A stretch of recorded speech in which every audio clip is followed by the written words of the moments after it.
And welcome back to Locked On Rams and Locked On 49ers. We got a crossover edition Thursday. Third segment, we're going to throw out some keys to victory. We're going to throw out some predictions. But as far as the wide receivers go, I mean, you're looking at a golden opportunity for someone to step up, get targets, make plays. Last year when Tutu Atwell, he really fell off. He got supplanted by Demarcus Robinson. He really stepped up as a red zone threat. He really built a lot of chemistry with Matthew Stafford. And he's one of the first guys I'm looking at to be that go-to guy for Stafford, along with Tyler Johnson. So this is what's interesting to me. So we saw Tyler Johnson kind of jump into the Puka role. Demarcus Robinson's kind of always been his role, but I don't think Demarcus Robinson's role would change that much, even with Nakua and now Cooper Kupp out, because his role is kind of his role. What has me fascinated and really excited is the guy you mentioned, Jordan Whittington, because you look at how he's built. He's really good after the catch, that big power slot player.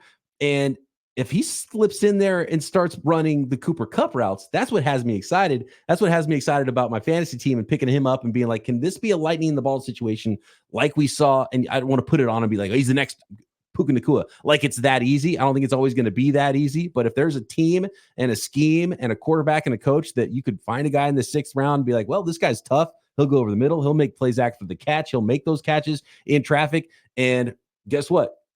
Cooper Kupp's hurt. So you're playing his position now, and you got those slot targets, which are some of the most valuable targets now in the NFL. I feel like the upside is a little bit higher with him, even though he's a rookie. 100%. I mean, this is a golden opportunity for him to, I'm not saying it's going to be this year's Puka Nacua, but if he has a couple of good games with them out, he can jump in front of the guys ahead of him on the depth chart. And it's really interesting when it comes to Jordan Whittington, because in the opener against the Lions, he played just 2 offensive snaps, but he would have scored a touchdown if it weren't for A.J.R. Curry's holding there where he's grabbing the face mask. And then you look in week 2, 26 snaps. He caught 2 passes, no gain, and then had another one for 22 yards, but he remained the starter for the last part of that game. I think that you look at that right there, you probably say, oh, he's probably not going to be a starter, right? You're probably going to look at guys like Demarcus Robinson as one of your starters, and then a combination of Whittington, Atwell, and Tyler Johnson. But I think when you consider the fact that he played the entire second half on Sunday after Kupp was injured, I think he's the guy that stepped up and is the starter. And yes, he is a 6th-round pick in just his 3rd game, but this guy just built different, man. He's got that, man, dude is straight up jacked. I mean, he's got the physicality. He just feels like the moment's not too big for him. And I almost think that he's saying, you know what? It's next man up mentality. I think he's built for this. I totally think he's going to be a big factor for the Rams, at least as far as just getting opportunities. And Whittington was blocked a little bit and it was kind of a hidden gem at Texas. Yes. There was 2 guys that were 1st-round caliber dudes that were there with him as well. So I think he probably, if A.D. Mitchell doesn't transfer to Texas and stay at Georgia early in his career, Whittington maybe is the number 2 guy there. And does he get drafted in the 4th round instead, right? The 3rd round or something like that, because the tape is good, but he just kind of got lost a little bit. Jordan Mason was the same story, and the 49ers plucked him as an undrafted free agent. He got supplanted he was the starter early in his career at Georgia Tech. He got supplanted by the guy who ended up being number 12 pick in the draft Jahmyr Gibbs at Georgia Tech. Jahmyr Gibbs was the biggest prospect they ever got, the biggest recruit ever in that school's history. And then he transferred to Alabama, and we're like, oh yeah, Jahmyr Gibbs. That's why Jordan Mason didn't play that much. So I think there's some similarities there. Guys that were blocked on their college team that were a lot better might have got drafted higher. And that were highly touted recruits, right? Jordan Whittington was a 5-star recruit. Just goes to show, I mean, some of these guys like the Ohio State dudes, you know what I mean? The first couple of years, you're going to be behind that depth chart. Look at Marvin Harrison Jr. He's behind Njigba. He's behind Olave. He's behind all those dudes and Garrett Wilson at one point. Yeah. So, I mean, for me, I'd rather go to the bigger program where I can learn and then less wear and tear. And now Jordan Whittington's in a perfect spot with a better organization that kind of has the ability to utilize him. But I want to ask you a couple questions too, as far as this offense without CMC, this offense without Debo. You saw Jordan in the first game. I think it was 28 carries. That was the most ever by a Shanahan-led team. I mean, what kind of challenge do you think this presents the Rams versus what they've seen in the past as far as how you use CMC last year and Debo? I mean, are you going to go run heavy? Are you going to see a little more on the outside? I mean, what do you expect from how the game plan is going to look from Shanahan? Yeah, there was a surprisingly few amount of play action snaps last week in the Minnesota Vikings, and I don't know why that is, because the Shanahan, it's all about motion and play action. And so I think they're going to get back to that in this one. You're going to see more motion, more play action. And yeah, they're going to get that. Kyle Shanahan's such a genius in this way. And that's why I brought up the linebackers, because he does that thing where you have a running back, he's right next to the quarterback. And then he just shifts. He doesn't shift across the formation. He shifts 3 steps over. And all Kyle Shanahan wants is that angle. He just wants that linebacker to go, okay, I'm going to go this way with the running back. And then they've got that cut back angle that they want. And so that's why I'm fascinated with the linebacker matchup in this. And that's probably what Kyle Shanahan's looking to get after. So I have a feeling it's going to be a heavy run game again.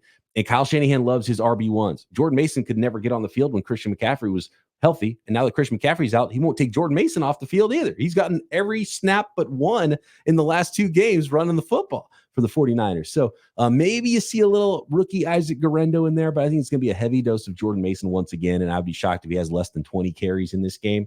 And a little glimpse into the future with the 49ers passing game, because when you sign Brandon Ayuk, he's 2 years younger than Debo.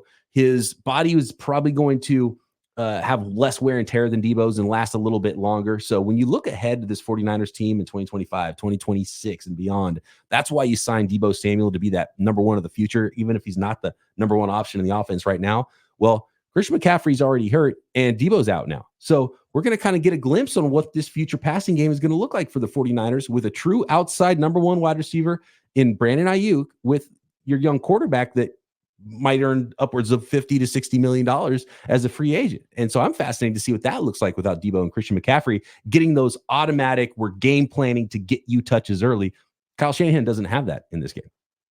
Yeah, and that's where it's kind of one of those things, especially with guys out. Do you play the hot hand? I mean, do you play the hot matchup? And I think you were kind of going back to the Jordan Whittington thing. You're going to see him a ton in motion. I mean, that's how they're going to use him. I mean, week 1, they had 42 snaps with Cooper Kupp where he's in motion and 12 in week 1 as well. So it's like, I mean, this guy is constantly being utilized in the same fashion. I think the X factor for the Rams, though, it has to be Kyren Williams. Where has the 2023 version of Kyren Williams been? And a lot of that in week 1 was the fact that the offensive line was decimated by injuries. So you kind of had to go to more West Coast quick passing game to try to keep Stafford upright.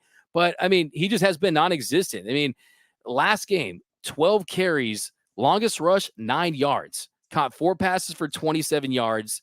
But, I mean, most of that came when it was garbage time anyway. So second straight week that Kyren Williams hasn't been that true impact running back that we saw last season. The first 2 games, 75 yards on 30 carries this season. So if you can get the Kyren Williams that we saw last year, that was one of the big reasons why the Rams went on their second half run. It's going to go a long way to see if you can just stay in this game. If you can just stay in this game and keep it interesting late and hopefully walk away with the win. Yeah, and one thing with the Rams, and it's why I don't want to count the Rams out, not only in this game, but when you look at a season, let's say they go 0-3, and the reason they're not going to tank, the reason they're not going to end up with the number 1 pick in the draft or something like that, or even a top 5 pick, is because Sean McVay's too good and Matthew Stafford's too good. And when you have a great coach and quarterback, that is the thing that you want in the NFL. Now, they might have a lot less on top of that right now, and the defense might not be willing to allow them to do that. But guess what? There's maybe some fireworks in this one. We've got the number 1 and number 2 passing yardage leaders in the NFL right now in Brock Purdy and Matthew Stafford. So, yeah, let's just let them sling it and have a little fun on Sunday. Exactly. I mean, both teams kind of looking to get a get-right game in some capacity. Rams 0-2, Niners at 1-1. I mean, you lose to your former quarterback backup in Darnold. You had that crazy 97-yard touchdown with Justin Jefferson. I'm sure you haven't enjoyed watching that highlight all week. But, yeah, it's a great opportunity for this Rams team to say, okay, if you can get this win, then that early bye that you have in week 6 starts to feel a little better, and you start to change the entire outlook of your season. If you fall to 0-3, then things get really, really dicey for you at that point against an opponent that you've lost to.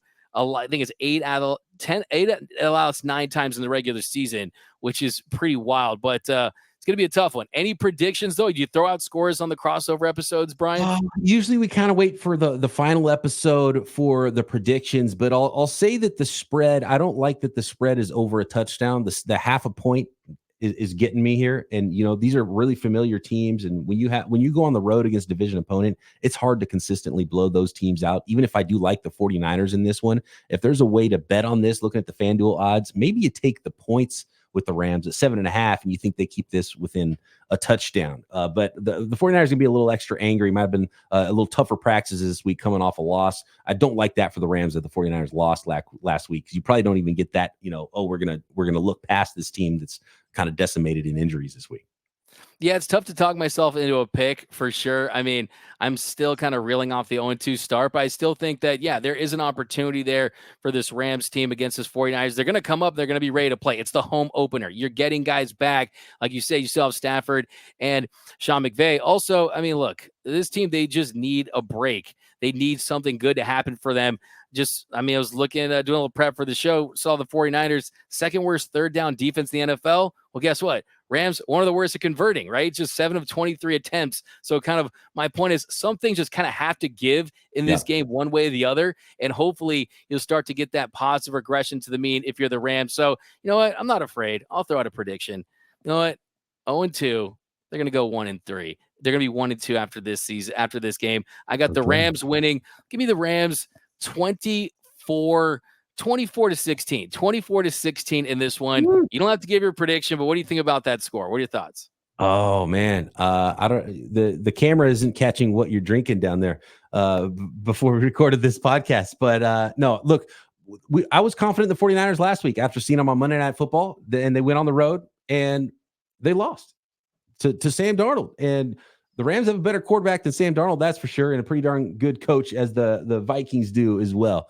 I do like the 49ers in this one, though, and I think the loss last week actually hurts the Rams' chances as well, because the 49ers are going to be ready to play. Getting Hufanga back is going to help their third down defense, hopefully, and maybe a little bit more pass rush against a beat-up offensive line, I think, is just the thing the 49ers need to get right after a big loss. So I do like the 49ers. I'd be surprised if the 49ers dropped the second one in a row.